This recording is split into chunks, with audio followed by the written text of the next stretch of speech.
घुसपैठियों की आबादी लगातार बढ़ रही है। घुसपैठियों के कारण डेमोग्राफी का कितना बड़ा संकट खड़ा हो चुका है। मुख्यमंत्री कौन हो वो घुसपैठी तय करे।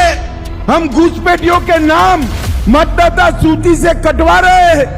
আমার চ্যালেঞ্জ নরেন্দ্র মোদীকে, আপনি বাঙালিকে বলছেন অনুপ্রবেশকারী, আপনি 20 মাস ধরে বাংলাদেশের প্রাক্তন প্রধানমন্ত্রী শেখ হাসিনাকে দিল্লিতে রেখে দিয়েছেন। আমার একটা প্রশ্ন, শেখ হাসিনা কি অনুপ্রবেশকারী না শরণার্থী? মোদীজি উত্তর দিতে পারবেন? উত্তর দিতে পারবেন? আপনি 20 মাস ধরে শেখ হাসিনা বাংলাদেশের প্রাক্তন প্রধানমন্ত্রী তাকে অবৈধভাবে দিল্লিতে রেখেছেন। শেখ হাসিনার স্ট্যাটাস কি? শেখ হাসিনা কি শরণার্থী না শেখ হাসিনা অনুপ্রবেশকারী?